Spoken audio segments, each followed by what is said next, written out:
मेरे पास आओ। बाबा बुला रहे हैं बच्चों वतन में आओ, अब मुझको ना बुलाओ, तुम मेरे पास आओ।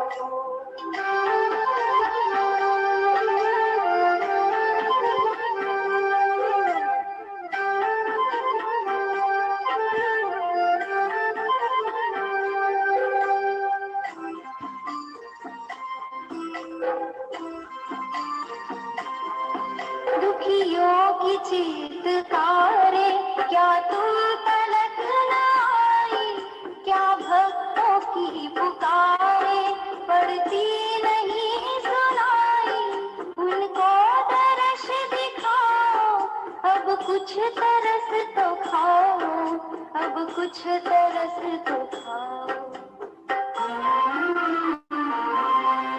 बाबा बुला रहे हैं बच्चों वतन में आओ, अब मुझको ना बुलाओ, तुम मेरे पास आओ।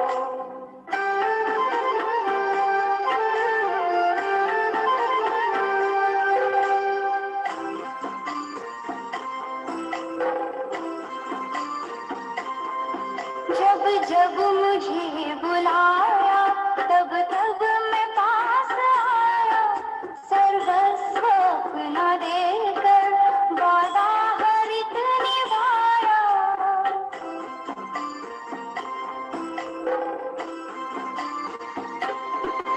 जब जब मुझे बुलाया तब तब मैं पास आया, सर्वस्व अपना देकर वादा हरित निभाया।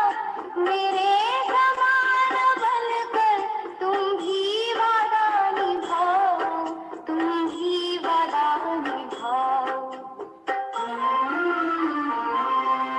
बाबा बुला रहे हैं बच्चों वतन में आओ, अब मुझको ना बुलाओ, तुम मेरे पास आओ।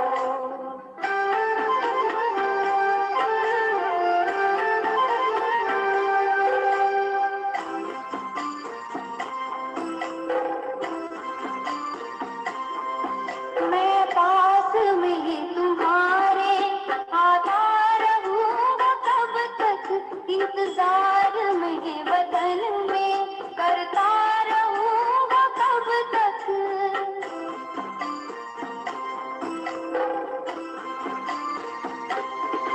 मैं पास में तुम्हारे आता रहूंगा कब तक, इंतजार में वतन में करता रहूंगा कब तक।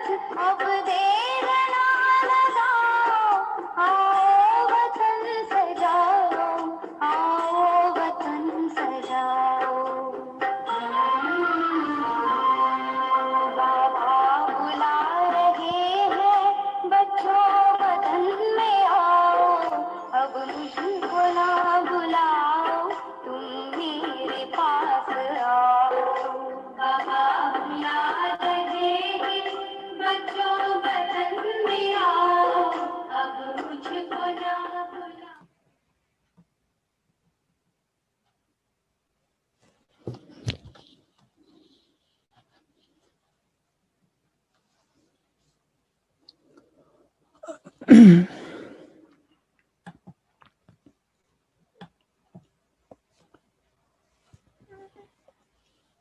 ओम शांति।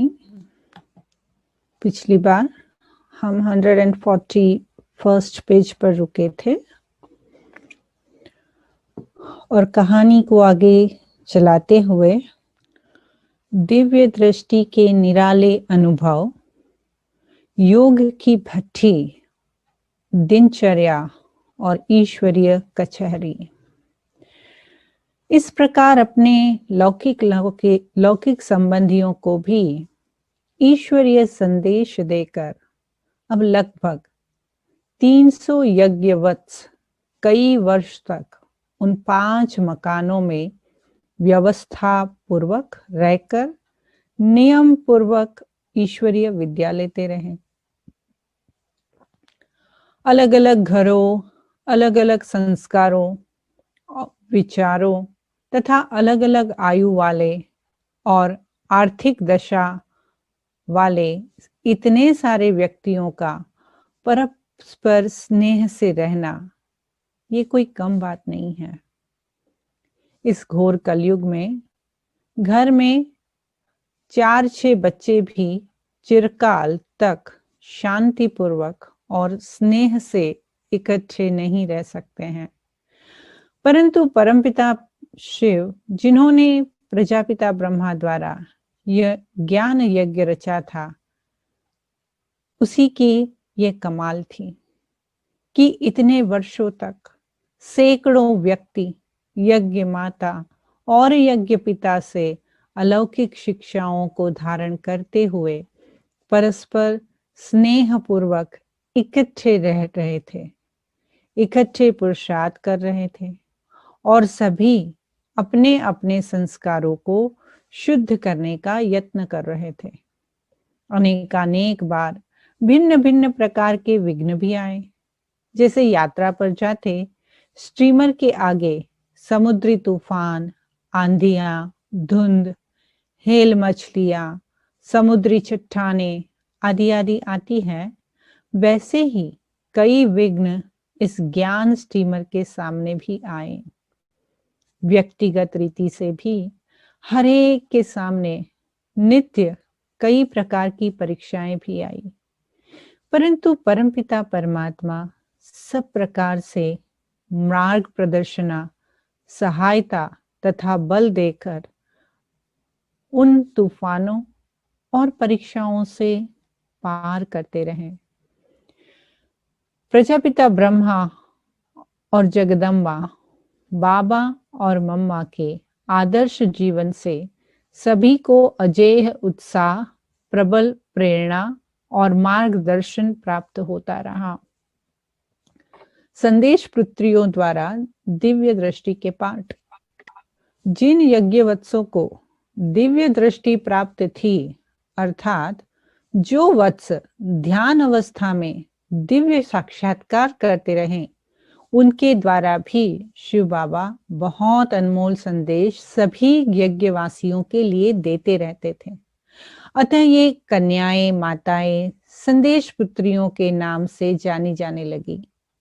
शिव बाबा ने उन्हें आने वाली सतयुगी पावन दैवी सृष्टि की अलौकिक रीति रस्म, उनके रहन सहन, राज्य भाग्य, रास हास्य और विनोद आदि आदि के दृश्य दिखाए और उन्हें निर्देश किया कि वे सभी यज्ञवत्सों को वैसी ही वेशभूषा पहनकर सब प्रैक्टिकल रीति में करके दिखाए।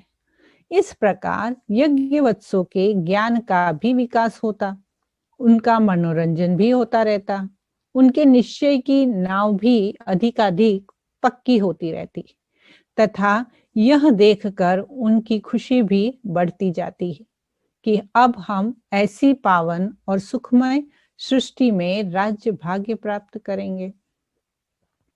इन संदेश पुत्रियों को त्रिकालदर्शी एवं दिव्य दृष्टि के दाता परमपिता परमात्मा शिव कुछ एक ऐसे यज्ञवत्सों के कर्मों का भी ध्यान अवस्था में साक्षात्कार कराते थे, जो वत्स अपने संस्कारों में परिवर्तन न होने के कारण कोई अकर्तव्य करते थे, परंतु यज्ञ माता को बताते नहीं थे, बल्कि छिपाते थे। वे समझते थे हमें तो कोई नहीं देख रहा है, अथवा हमारे मन के संकल्पों विकल्पों को कोई जानता नहीं है। जब वे संदेश पुत्रियों उनके भेदों को बताती थी तो वे दंग रह जाते थे और भविष्य के लिए इस विचार से सावधान हो जाते थे कि शिव बाबा हमारे सभी कर्मों को जानता है। संदेश पुत्रियां ध्यान अवस्था में धर्मराजपुरी में विकर्मों के परिणाम स्वरूप मिलने वाले कड़े दंडों का भी साक्षात्कार करती थी। अतः उन साक्षात्कारों का भी वे यहाँ वर्णन करती थी, अथवा ये अभिनय करके दिखाती थी कि धर्मराजपुरी में विकर्मों का दंड कैसे मिलता है। इसके परिणाम स्वरूप यज्ञ वत्स बुरे कर्मों से बचकर रहते थे ताकि वो ऐसे भयानक दंड के भागी न बने। इस प्रकार अनन्य दिव्य साक्षात्कार भी होते रहते थे और उनमें उनसे उन्हें बहुत ही शिक्षाएं मिलती थी। संदेश पुत्रियों को परमपिता परमात्मा शिव ने पिताश्री के अनेक जन्मों का साक्षात्कार भी कराया था और सूक्ष्म लोक के संपूर्ण ब्रह्मा अथवा अव्यक्त ब्रह्मा का साक्षात्कार कराते हुए ये भी समझाया था कि यह बाबा और मम्मा ही प्रजापिता ब्रह्मा और जगदम्बा सरस्वती ही, जो कि सर्वस्व त्याग, अथक लोक सेवा, दिव्य गुणों की पराकाष्ठा, निर्विकार जीवन तथा राजयोग के विशेष अभ्यास के फल स्वरूप इस अव्यक्त अवस्था को धारण करेंगे। इस विषय में ब्रह्मा कुमारी हृदय मोहिनी का निम्नलिखित अलौकिक अनुभव पढ़ने योग्य है। दिव्य दृष्टि के दादी गुलजार के अनुभव। एक दिन की बात है कि पिताश्री बाबा ने हम सभी बच्चों के कल्याण के लिए अंदर और बाहर से मौन धारण करने, मन के व्यर्थ संकल्पों और बाहर मुख की वाणी से परे जाने का अभ्यास करने के लिए 1 सप्ताह का प्रोग्राम दिया। यूं तो हम लगभग 300 यज्ञवत्स इकट्ठे रहते थे और यज्ञ का हर एक कार्य भी पहले की तरह चलता रहता था, परंतु मौन और अंतर्मुखता के कारण वातावरण और दृश्य इतना अव्यक्त और आकर्षक था कि सभी वत्स चलते फिरते सूक्ष्म फरिश्ते से दिखाई देते थे। अभी अंतर्मुखता की इस दिनचर्या को 2-3 दिन ही हुए थे कि एक दिन संध्या समय, जबकि मैं एक बहन के साथ बैठी थी और एकांत में आत्म स्थिति में स्थित होने का अभ्यास कर रही थी, अचानक ही प्यारे प्रभु पिता द्वारा मुझे दिव्य दृष्टि का वरदान मिला। मैं इस दुनिया और देह की सुध-बुध से दूर हो गई। मैंने दिव्य दृष्टि द्वारा देखा कि यही पिताश्री ब्रह्मा अव्यक्त, सूक्ष्म, प्रकाशमय शरीरधारी के रूप में है। उनके नयन और उनकी आकृति बिल्कुल वैसी ही थी जैसे कि मैं इन चर्म चक्षुओं से पिताश्री के व्यक्त शरीर को देखती थी। बहुत ही मधुर मुस्कान से वह अव्यक्त और आकर्षक मूर्ति मेरी ओर देख रही थी। बस इतना ही देखने के बाद मैं तो ध्यान अवस्था से नीचे उतर आई। अब मुझे इस संसार का अनुभव हो रहा था। ब्रह्मा बाबा के इस नए प्रकाशमय अव्यक्त रूप को देखकर मुझे आश्चर्य हो रहा था और हर्ष भी। मुझे आश्चर्य इसलिए हो रहा था कि जब तक बहनों अथवा भाइयों को साक्षात्कार होते आए थे, वह अनेक देवी देवताओं जैसे कि राधे, कृष्ण, लक्ष्मी नारायण, श्री सीता, श्री राम आदि के होते थे। आज ये अनोखा साक्षात्कार होने के कारण मैं इस बात को समझ ही नहीं सकी कि जब प्रत्यक्ष एवं साकार रूप में पिताश्री अथवा ब्रह्मा बाबा यज्ञ में विराजमान है, तो फिर सूक्ष्म रूप में ब्रह्मा बाबा का यह रूप दिखाई देने का रहस्य क्या है। मेरी जितनी आयु थी और जितनी बुद्धि थी, उसके अनुसार मैंने स्वयं इस प्रश्न को हल करने की कोशिश की, परंतु मैं हल न कर सकी। अतः मैंने मातेश्वरी जी के सामने ये प्रश्न रखा। मातेश्वरी ने मेरे अनुभव को स्पष्ट रीति समझने तथा मेरे प्रश्न को हल करने के लिए मुझसे कुछ और प्रश्न किए, परंतु अंत में उन्होंने कहा कि पिताश्री को अपना यह अनुभव बताना। जब मैं पिताश्री को यह अनुभव सुनाया तो वे भी इसे स्पष्ट करने के लिए मनन करने लगे। उनके हाव भाव से ऐसा लगता था कि वे सोच रहे हैं कि ये क्या कहती है। आखिर उन्होंने यही कहा, बच्ची, शिव बाबा को कोई रहस्य स्पष्ट करना होगा, इसी कारण उन्होंने ये साक्षात्कार कराया होगा। इसका रहस्य या तो शिव बाबा स्वयं ही आप बच्चों को ध्यान अवस्था में बताएंगे या वह मेरे तन में प्रवेश करके स्पष्ट कर देंगे। अगर आप फिर ध्यान अवस्था में जाओ और फिर उन्हें देखो तो आप ही उनसे परिचय पूछ लेना। अस्तु, वह दिन बीत गया। दूसरे दिन पर संध्या समय जब मैं आत्म स्थिति का अभ्यास कर रही थी तो मुझे ऐसे लगा कि कोई मुझ आत्मा को अव्यक्त रीति से आकर्षित कर रहा है। मैं फिर ध्यान अवस्था में चली गई और मुझे फिर साक्षात्कार हुआ। ठीक उसी समय लगातार 7 दिन मुझे दिव्य साक्षात्कार होते रहे। पिताश्री ने मुझे कह रखा था कि उनका परिचय पूछना, अतः मैंने पूछने का साहस किया। मुझे याद है कि मैंने उनसे पूछा, क्या आपका पूरा परिचय प्राप्त करने का सौभाग्य मुझे मिल सकता है? वह अव्यक्त रीति से बोले, बच्ची, मैं उस ही साकार ब्रह्मा की संपूर्ण मूर्ति अव्यक्त ब्रह्मा हूं। इस प्रकार परिचय मिलने के बाद फिर तो प्रायः उनसे अव्यक्त मिलन होता रहा और वह अव्यक्त मूर्ति ईश्वरीय ज्ञान के कई गहन रहस्य स्पष्ट करते रहे। उन्होंने मुझे सूक्ष्म लोक का अर्थात इस मनुष्य लोक के सूर्य और तारागण के भी पार जो लोक है उसका भी साक्षात्कार कराया। मैंने दिव्य दृष्टि द्वारा ब्रह्मापुरी, विष्णुपुरी, शंकरपुरी को देखा। ब्रह्म तत्व का भी साक्षात्कार किया और उसमें ज्योति स्वरूप परमपिता परमात्मा शिव को भी देखा।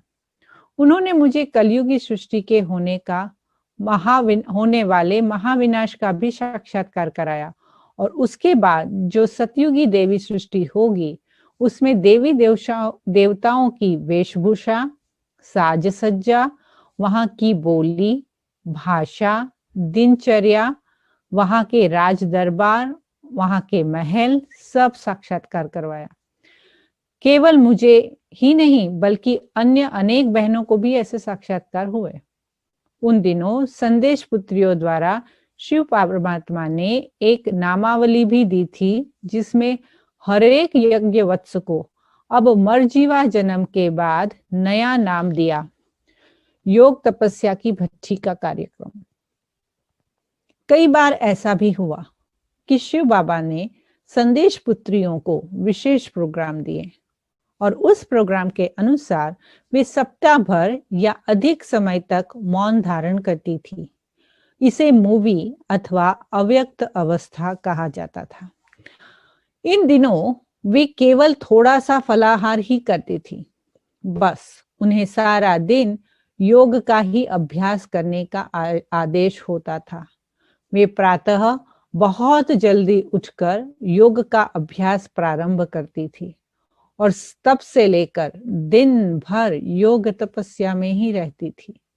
प्रातः अमृत वेले जब परमपिता परमात्मा शिव परम धाम से आकर प्रजापिता ब्रह्मा के मुख द्वारा ईश्वरीय ज्ञान देते थे, जिसे वहां ज्ञान मुरली कहा जाता था, तब वे भी ज्ञान सुनती थी और बस दिन भर में नित्य कर्म आदि के अतिरिक्त अन्य किसी कर्म की और बुद्धि न लगाकर सिर्फ योग तपस्या में ही अचल रूप से रहती थी और इसे भट्ठी कहा जाता है।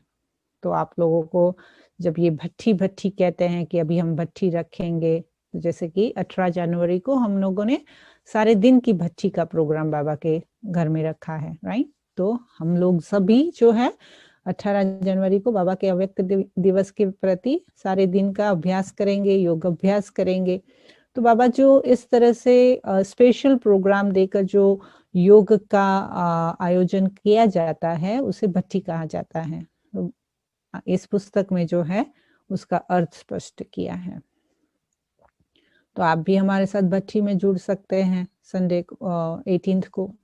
तो आगे चलते हैं। इसे भट्ठी भी कहा जाता है क्योंकि जैसे भट्ठी में प्रज्वलित अग्नि में मिट्टी के कच्चे बर्तनों को या ईंटों को पक्का कर किया जाता है, अथवा जिसे सुनार भट्टी में सोने को तपाकर उससे खाद निकालकर उसे शुद्ध करता है, अथवा जैसे लोहार भट्टी में लोहे को खूब तपाकर फिर उसे कूट कर उसे कोई उपयोगी चीज बनाता है, वैसे ही वे भी योगाग्नि में निजात्मा को तपाकर उससे अशुद्ध संस्कारों की खाद निकालकर उसकी शुद्धि का पुरुषार्थ करती थी।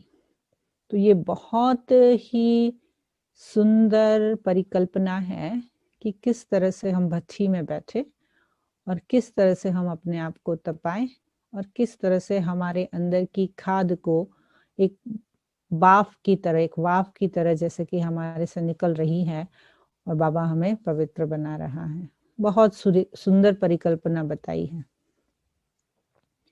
वे भी परिपक्व आत्मिक स्थिति प्राप्त करने के लिए ये अभ्यास करती थी, अथवा वे स्वयं को प्रभु की लग्न रूपी अग्नि में तपाकर अपने तथा संसार के लिए उपयोगी अर्थात कल्याणकारी बनने के लिए ये साधना करती थी। इस अभ्यास से उन्हें देह भान से न्यारापन का अनुभव होता था। वे स्वयं को वायु के समान हल्की अथवा फरिश्तों के समान दिव्य, अलौकिक, हर्षयुक्त, पवित्र, प्रकाश युक्त एवं अव्यक्त महसूस करती थी। इसे ही अव्यक्त स्थिति अथवा विदेही स्थिति का अनुभव कहा जाता है।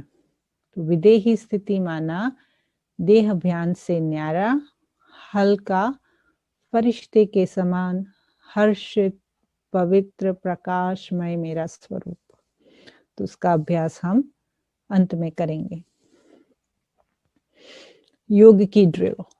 परमपिता शिव के द्वारा मिले प्रोग्राम के अनुसार इस प्रकार का अभ्यास करने के पश्चात वे ब्रह्मा बाबा के निर्देश के अनुसार अन्य यज्ञवत्सों को भी योगाभ्यास कराती थी। अपने प्रभाव क्षेत्र में अर्थात अपने सामने बिठाकर लक्ष्य समझाकर तथा योग विधि स्पष्ट करके उन्हें अपनी आत्मिक दृष्टि की सहायता देकर योगस्थ करती थी।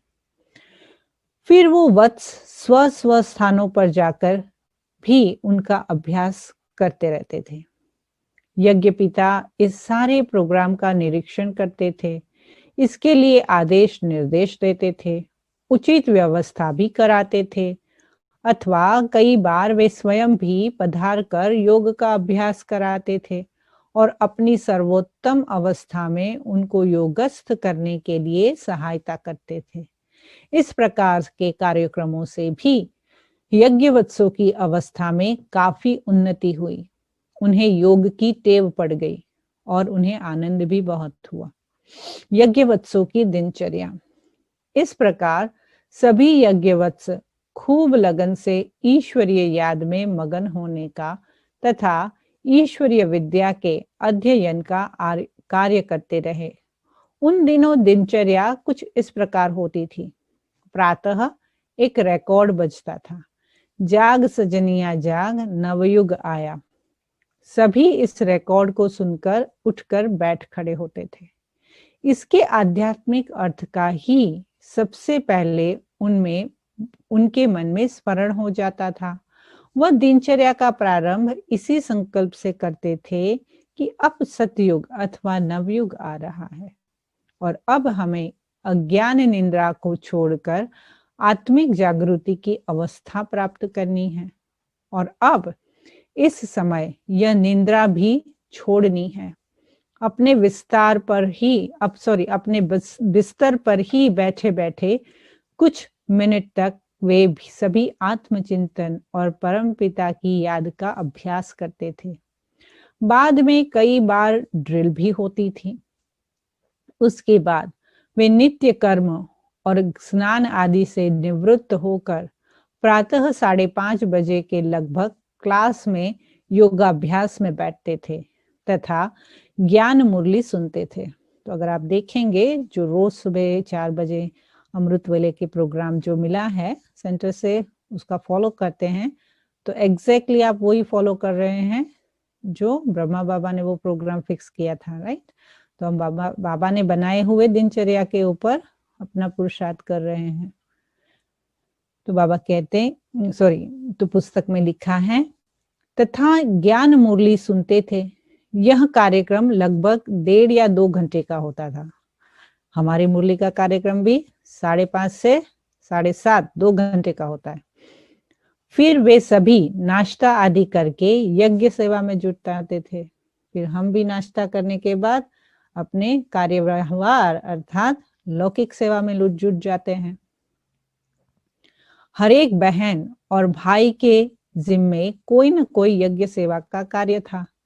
कुछ एक तो मिलकर सभी के वस्त्रों की धुलाई करते थे, कुछ एक मिलकर भोजन बनाते थे, यज्ञ की मोटरों साइकिलों आदि की सफाई करते थे, मरम्मत आदि भी यज्ञवत्स ही करते थे।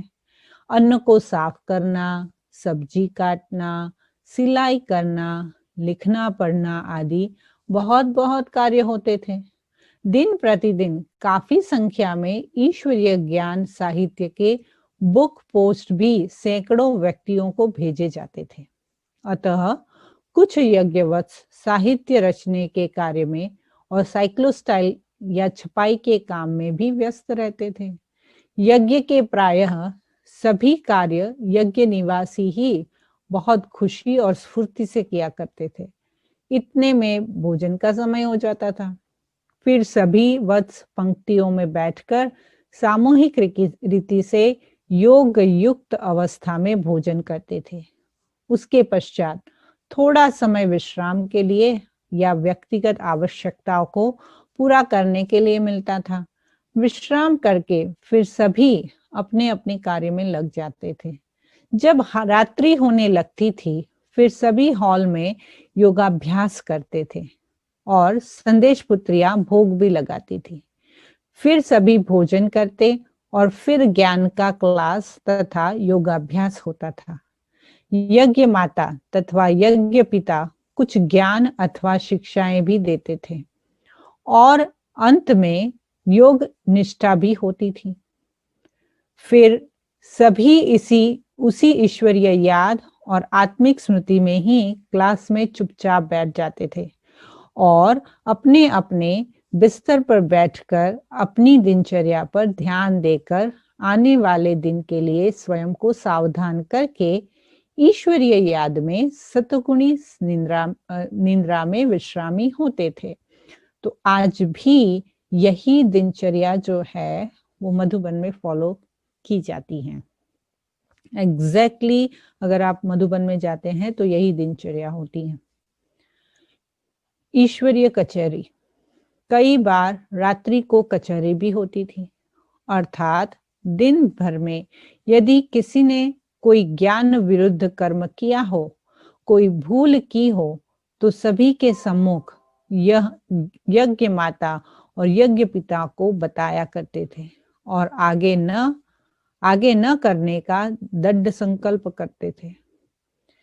किसी अन्य ने किसी को भूल करते हुए देखा हो तो वह भी उस सभा में आकर कल्याण की भावना से उसे उसकी भूल बताया करते थे। यज्ञ माता और यज्ञ पिता उन भूलों को मिटाने के लिए युक्तियां भी बताया करते थे और आगे के लिए सावधान होने को भी कहते थे। किसी को व्यक्तिगत किसी स्थूल चीज की आवश्यकता हो या कोई सुविधा चाहिए हो तो वह भी इस सभा में सभी के सामने ही यज्ञ माता यज्ञ पिता से मांगता था, है ना। तो ये एक सोचने जैसी बात है कि अगर आपको मांगना भी है तो सभी के सामने मांगना है। ऐसा नहीं कि मैं बाबा को अकेले में जाके मांगू या मम्मा को अकेले में जाके मांगू, नहीं, है ना। तो कचहरी में अगर अपनी भूल कबूल करनी है तो सबके सामने करनी है, कुछ मांगना है तो सबके सामने मांगना है। तो ये एक बात जो हमें सिखाती है वो है ट्रांसपेरेंसी, क्योंकि हमें कोई बात कहने में या कुछ मांगने में न लज्जा आती है, न हमें कोई कमी महसूस होती है, तभी होती है जब हमारे में स्वमान बहुत ऊंचा हो। तो बाबा ने बच्चों के स्वमान को ऊंचा बनाने के लिए ये जो रीति रस्म जो है थी वो बनाई हुई थी। इट्स नॉट अबाउट कि आपको मिस्टेक करके गिल्टी फील कराना, इट्स अबाउट अपने अंदर वो शक्ति लाना कि वो मैं ट्रांसपेरेंट जो हूं तो मुझे छुपाना क्या है, और उससे ही आत्मा की शुद्धि होती है कि if I can say what I am doing, if I can ask what I need in front of 100 people, it means उसके लिए बहुत बड़ा स्वमान चाहिए। तो ये स्वमान की प्रैक्टिस जो है ये कचहरी में बाबा ने करवाई। तो यज्ञ माता और यज्ञ पिता से मांगता था, वे उन्हें स्नेह पूर्वक सुविधाएं देते थे। सभी के सामने सुविधा मांगने या अपनी भूल मानने से सभी के मन के संकोच और देह अभिमान मिट जाता था और घर जैसा वातावरण बन जाता था। तब एक गीत मुखरित हो सकता, संगम युग का समय सुहाना, परम धाम से तेरा आना, ब्रह्मा तन से काम कराना, योग सिखाकर पाप मिटाना, जीवन नैया पार लगाई, बिगड़ी हुई तकदीर बनाई, सतयुग सृष्टि तूने रचाई, देवी देवियों से है ये सजाई, भारत देश में आए शिव है, जीवन बदलते विश्व है। यज्ञ वत्सों के लिए बाबा का श्रेष्ठ प्रेरणाप्रद आदर्शमय जीवन। बाबा सभी प्रकार की सुविधाएं और सुख देते हुए सभी को पुरुषार्थ के लिए प्रेरित करते तथा सभी में बल भरते रहते थे। उन्हें सदा हर्षित मुख, स्फूर्तिपूर्वक तथा अथक देखकर सभी के अंदर एक उमंग, एक विशेष उत्साह भरा रहता था। इतनी ऊंची मंजिल होने पर तथा अनेक प्रकार के विघ्न सामने आने पर भी थकावट, उदासी, निराशा या कमजोरी का अनुभव नहीं होता था।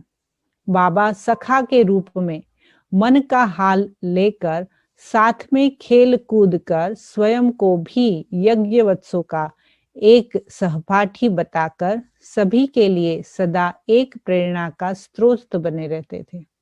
यद्यपि वे शारीरिक दृष्टिकोण से वृद्ध थे, परंतु वे वृद्ध दिखाई नहीं देते थे। उनमें युवकों से भी अधिक कर्मशीलता तथा स्फूर्ति भी होती थी। वे स्वयं ही सबसे पहले हर एक यज्ञ सेवा में अपना हाथ डालते थे। मामूली से मामूली काम में भी वे सभी के साथ मिलकर हाथ बटाते थे। उनके इस सेवा भाव, नम्र भाव, सहकार्य भाव को देखकर सभी के लिए एक आदर्श सामने रहता था। यज्ञवत्स नहीं चाहते थे कि उनके अति स्नेही बाबा अपने कोमल हाथों से कोई कठोर कार्य करे, परंतु बाबा सभी को कर्तव्यपरायणता और यज्ञ सेवा में रुचि तथा यज्ञ स्नेह का प्रैक्टिकल पाठ स्वयं सेवा में तत्पर होकर पढ़ाते थे। वे लौकिक कार्यों में भी अलौकिकता भर देते थे। स्थूल कर्मों में भी तत्पर होते हुए बुद्धि ज्ञाननिष्ठ, ईश्वरीय स्मृति में स्थित तथा आत्मा निश्चय में कैसे टिकी रही, इसका भी क्रियाकम पाठ पढ़ाते थे।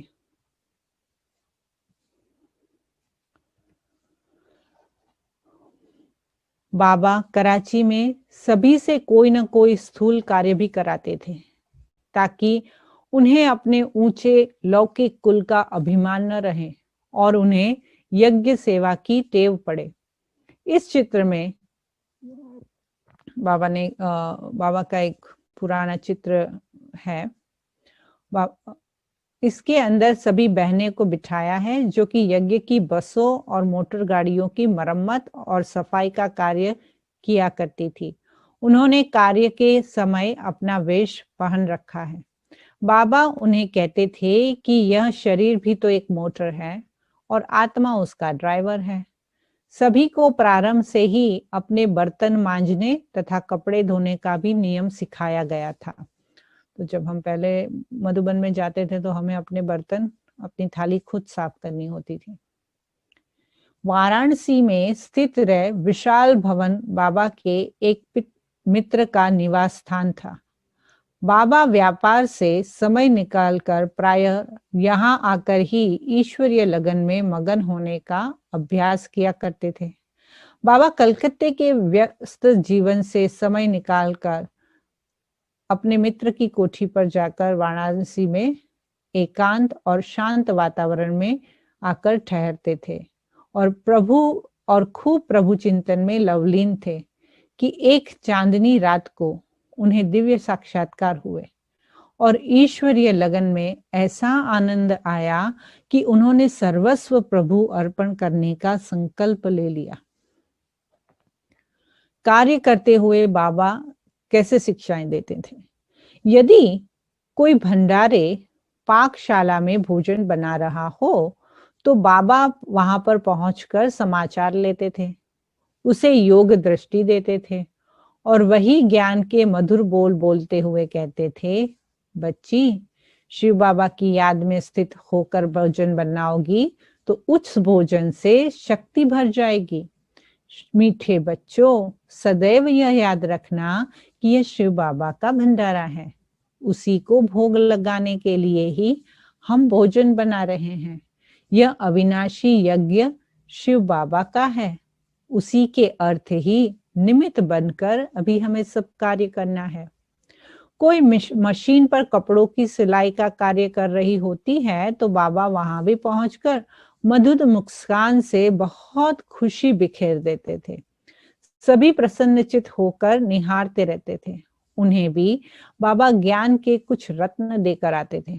बाबा कहते थे, लाडली बच्चियों, जब आप कर्मेंद्रियों से कार्य करती हो ना तो बुद्धि से अपनी अविनाशी कमाई भी साथ साथ करती रहा करो। शिव बाबा को याद करते हुए भविष्य के लिए सतयुग में राजाई पोशाक के अधिकारी बनने का कार्य भी साथ साथ करते रहना। कोई कपड़े धो रहे होते हैं तो बाबा उनके पास साथ भी शामिल हो जाते थे और बाबा कहते थे, बच्चे, आप तो हद के वस्त्र धो रहे हो, अभी शिव बाबा को देखो, शिव बाबा तो बेहद का धोबी है। वह सभी आत्माओं को पतित से पावन बनाने का कार्य करता है। उसे भी याद रखना बच्चे, आत्मा को भी साथ साथ में धोते रहना। कितनों ने आत्मा को धोया? अभी आत्मा को कितनों ने धोया? कितनों ने कपड़ा धोया? हाथ ऊपर करो, कितनों ने कपड़ा धोया? बुक में आया कि कपड़ा धो रहे थे तो हो गया। हाँ, तो हम साथ साथ हैं, राइट? हम साथ साथ हैं ना? हाँ, हम भी 1937 से लेके हम साथ साथ अपनी बाबा के साथ की लाइफ जी रहे हैं। अभी ऐसा फील होता है कि हमने तो वो सब मिस किया? अभी फील होता है? ऐसा नहीं लगता है ना? है ना? बाबा की बुक पढ़ते पढ़ते ऐसा लगता है कि हम भी वही हैं, उन्हीं के साथ हैं। यज्ञ सेवा का महात्म्य। शिव इस प्रकार बाबा सदा यही कहा करते थे कि बच्चे, जब यज्ञ की किसी स्थूल सेवा में आप लगे हुए होते हो तो साथ साथ योग द्वारा अपनी तथा अन्य आत्माओं की सूक्ष्म सेवा का भी पुरुषार्थ किया करो। मीठे बच्चे, यज्ञ सेवा ही सर्वोत्तम सेवा है। इस सेवा का अवसर किसी विरले भाग्यशाली को मिलता है और आप बहुत खुशनसीब हो, आप लकी स्टार हो। बाबा अपने साथ सैर करने ले जाते थे तो भी कहते थे, देखो, इस स्थूल यात्रा के साथ सूक्ष्म यात्रा भी करते रहना, अर्थात परम धाम की याद भी बुद्धि में रखना। नूरे रत्नों, इस अव्यक्त यात्रा को केवल आपको ही पता है। संसार के अन्य लोग इस अव्यक्त यात्रा को नहीं जानते हैं। इस प्रकार सभी अपने विद्यार्थी जीवन में सहर्ष आगे आगे बढ़ते जा रहे थे। बाबा बहुत ही रमणीकता से इन सारे कर्तव्यों को निभाते रहे। तब बाबा ने एक नया आदेश दिया जो कि बहुत महत्वपूर्ण था। ज्ञान, त्याग और योग द्वारा जीवन पवित्र बनाने के बाद शिव बाबा ने जनता की आध्यात्मिक सेवार्थ जो आदेश दिया है उसके बारे में हम आगे पढ़ेंगे।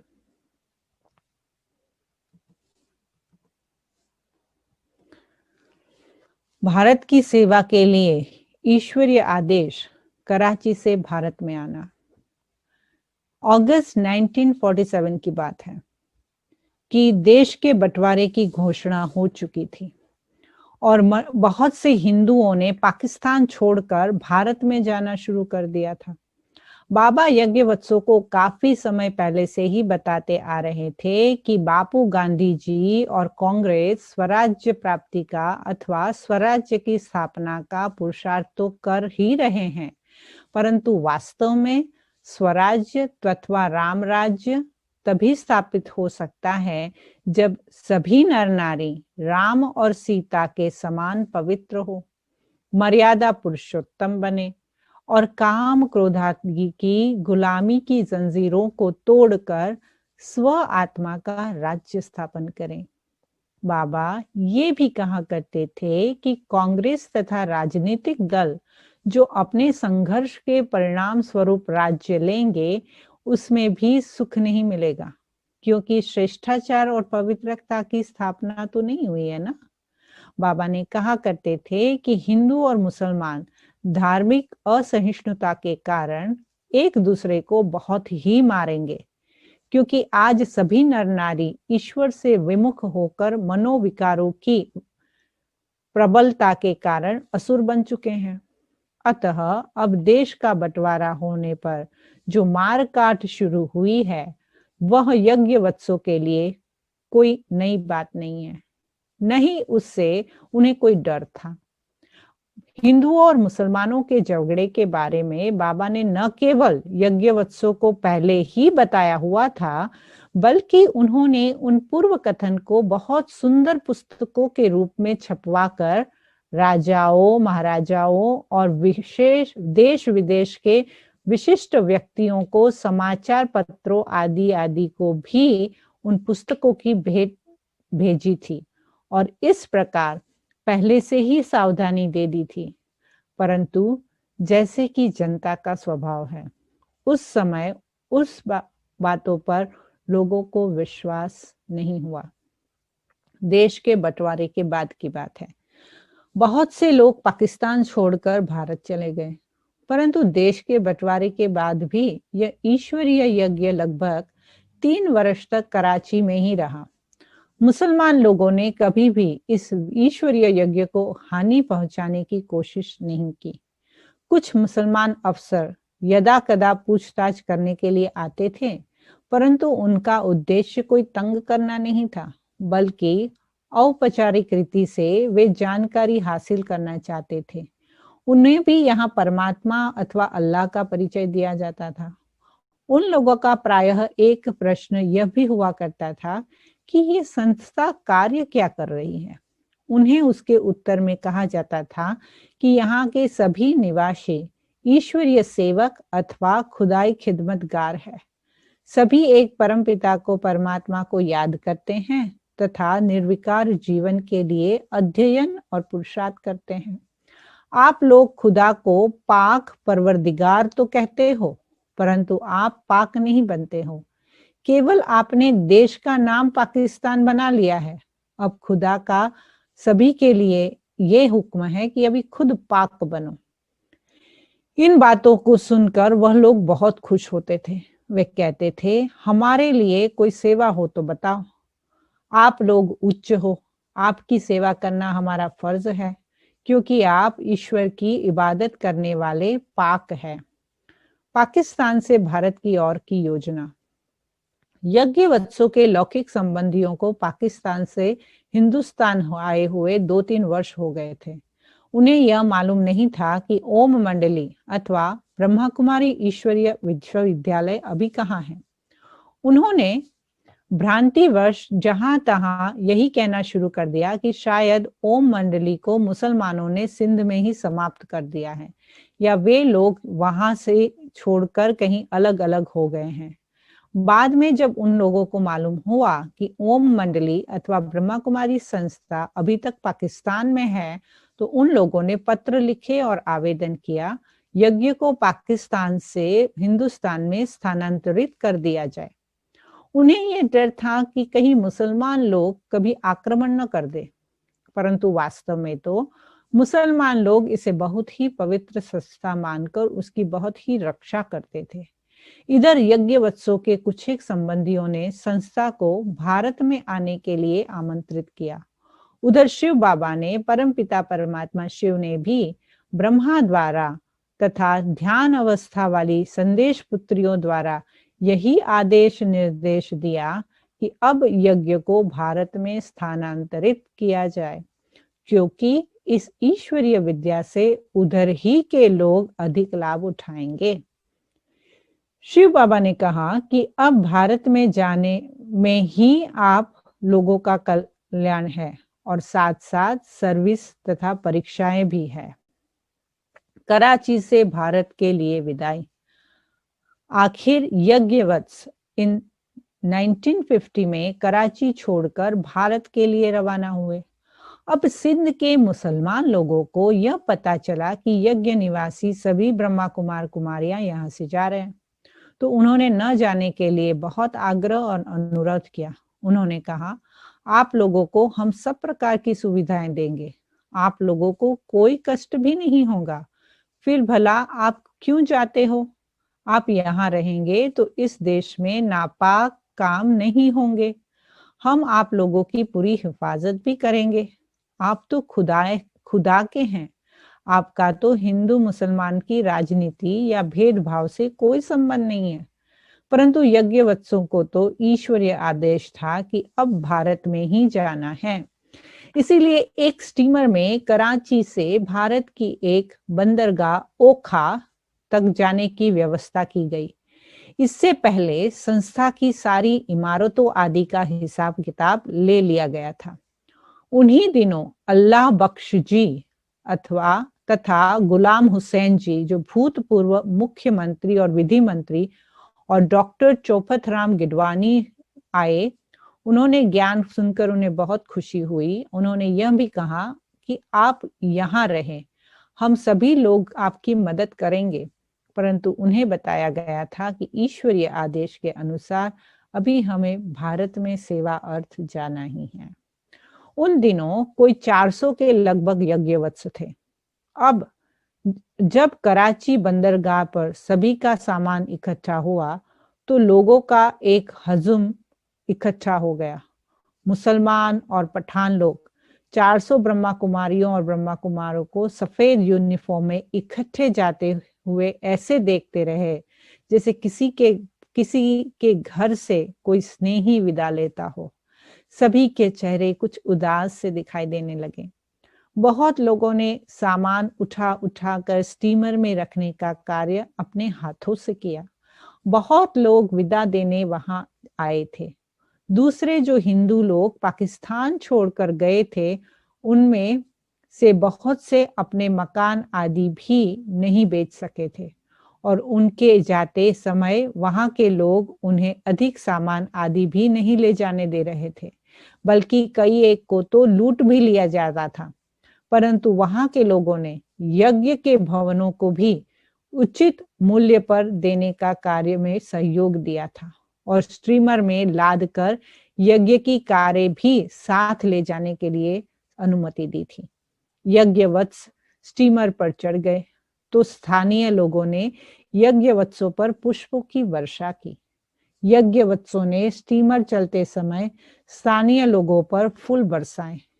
विदाई का यह दृश्य भी उन लोगों के मन को घायल करने वाला था। तब यज्ञवत्सों ने भी ऐसा महसूस किया था जैसे कि हंस उड़कर दूसरे स्थान पर जा रहे हैं अथवा ज्ञान स्टीमर में बैठे योगी भव सागर के पार जा रहे हैं। स्टीमर में कप्तान तथा स्टाफ के अन्य लोगों ने भी काफी सहयोग दिया। शक्ति दल कराची से विदा लेकर भारत की जनता की ज्ञान एवं योग की सेवा के लिए समुद्री जहाज में रवाना हो रहा है। बंदरगाह पर पाकिस्तान से बहुत से लोग उनके प्रति स्नेह और सम्मान प्रदर्शित करने के लिए आए। क्या आप जानते हैं कि गाड़ी प्रभु पुत्रियों को क्या आप जानते हैं कि ये गाड़ी प्रभु पुत्रियों को कहाँ ले जा रही है? रेल के ये डिब्बे ओखा बंदरगाह से रवाना हुए थे और अब ये आबू पहुंचने ही वाले थे। वही आबू जहां 5000 वर्ष पहले भी आदि देव ब्रह्मा और आदि देवी सरस्वती के ने भारत को पावन बनाने का दिव्य कर्तव्य किया था और ब्रह्मा वत्सों ने इसके लिए बहुत तपस्या की थी। वे बार बार कहते थे कोई सेवा हो तो बताओ। स्टीमर में भी प्रतिदिन नियमानुसार क्लासेस होती थी, ज्ञान मुरली सुनाई जाती थी। यह सुंदर अवसर जानकर कप्तान आदि ने भी बहुत अच्छा लाभ उठाया। भारत में प्रवेश। आखिर यज्ञवत्स ओखा बंदरगाह पर उतरे। वहां से गाड़ी में वे आबू आए। आबू पर्वत ऋषि मुनियों की तो तपोभूमि रही ही है, परंतु यहाँ प्रजापिता ब्रह्मा तथा आदिनाथ की याद में एक देलवाड़ा मंदिर भी है, जो कि बहुत ही सुंदर और ज्ञान युक्त यादगार है। इस स्थान पर एकांत का वातावरण है और यह योग तपस्या के लिए बहुत अच्छा है।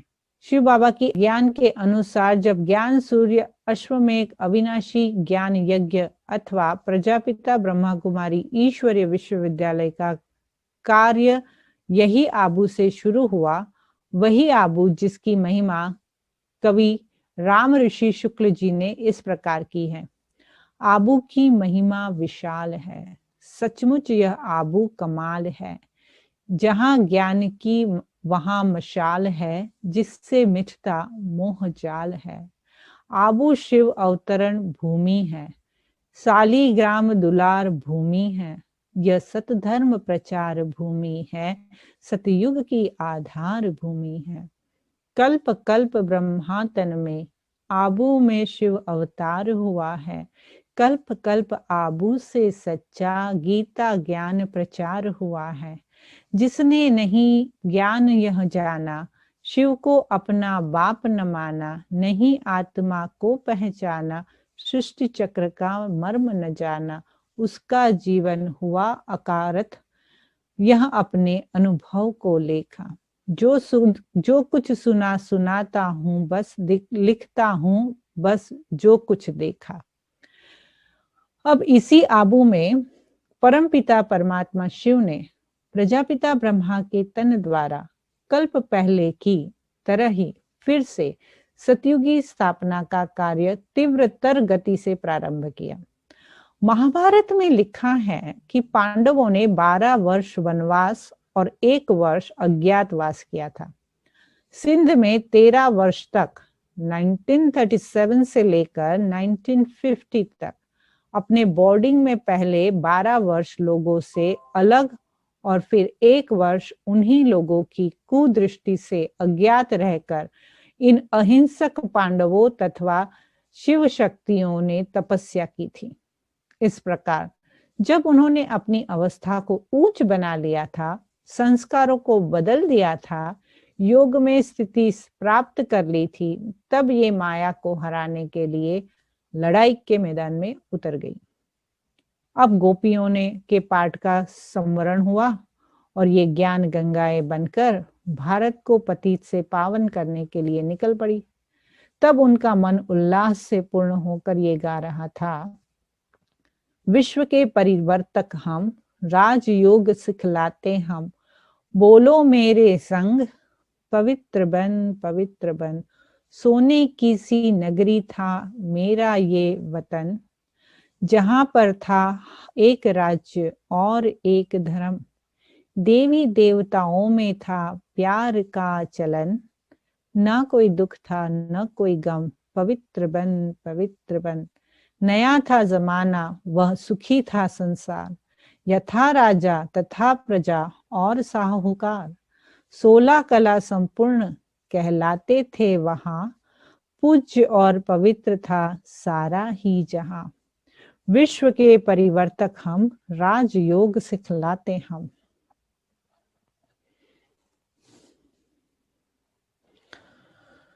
तो आज हम यही विराम करते हैं पेज नंबर 163, क्योंकि अभी नया चैप्टर शुरू होता है कि भारत में ईश्वरीय विश्वविद्यालय की स्थापना कैसे हुई।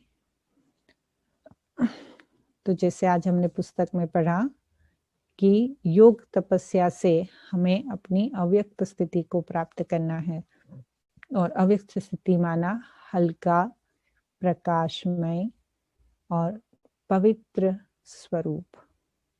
तो चलो कुछ समय के लिए हम इसका अभ्यास करते हैं। अपने शरीर की स्थिति को स्थिर करें। शरीर की स्थिरता मुझे मन की स्थिरता का निर्देश करती है।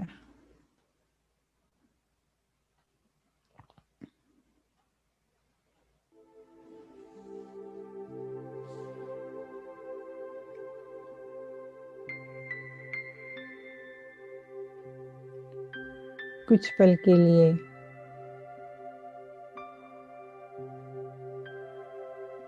अपने भीतर जाकर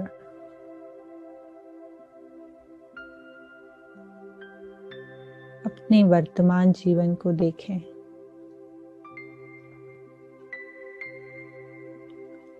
वर्तमान पल को देखें।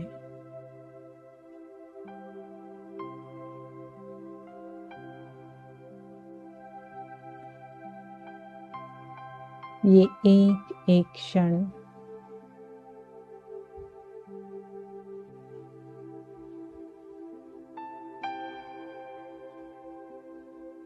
मैं अपने जीवन की किताब में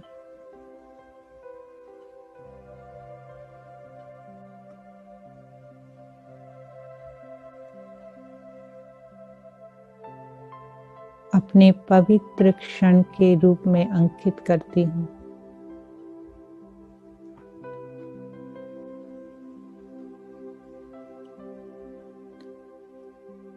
कितना पवित्रता से मैंने ये सुना।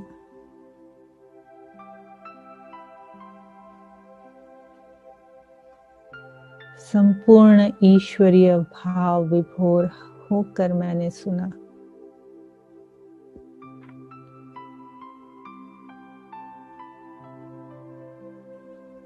जैसे यज्ञवत्स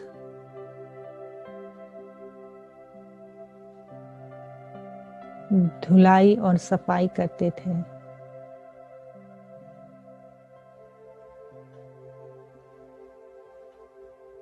वैसे ही मैंने 1 घंटे तक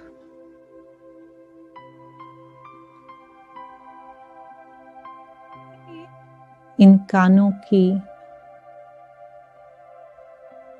पवित्रता से धुलाई की है।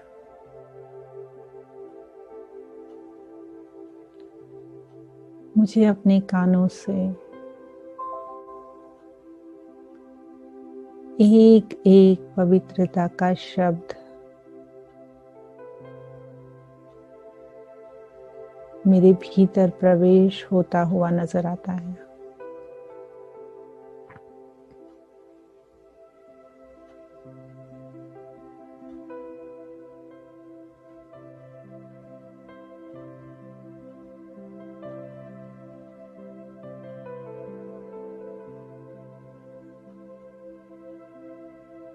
और ये शब्द मुझ आत्मा को छूता हुआ नजर आता है।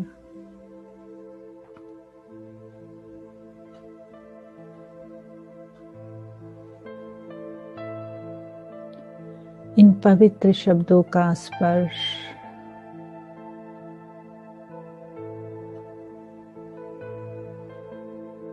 मुझ आत्मा को मुलायम करता जा रहा है। बहुत सॉफ्ट,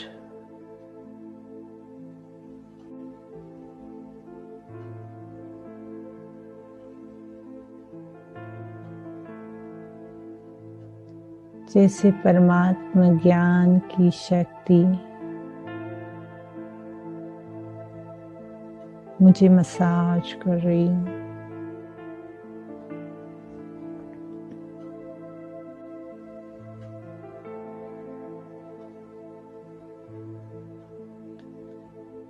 मुझ आत्मा की जड़ता ढीली होती जा रही है।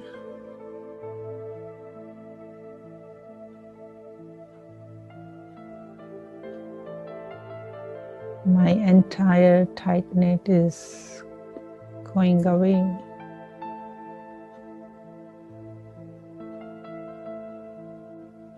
मैं बहुत हल्की होती जा रही हूँ।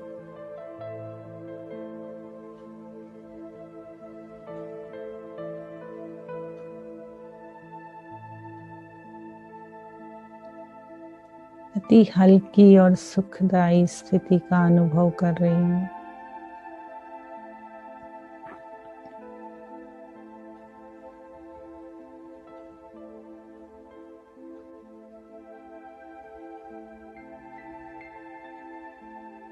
अपने निज स्वरूप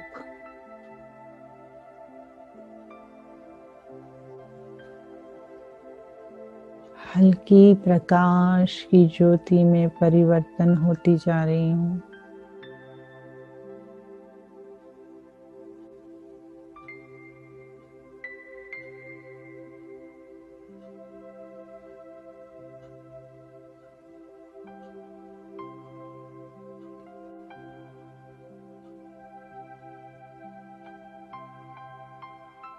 तेजोमय हल्की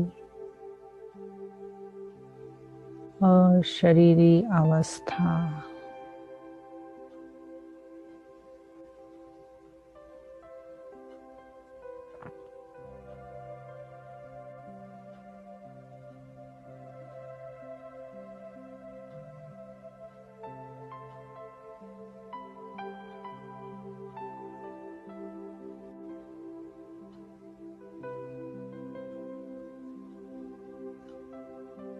हल्का सफेद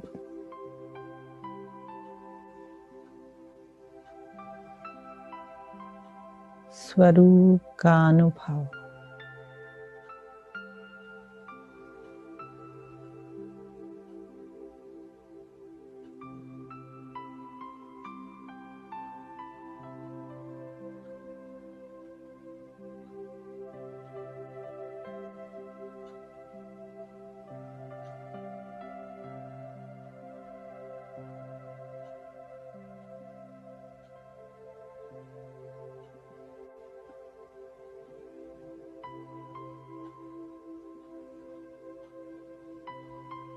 संपूर्ण विदेही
समाऊं मेरे बाबा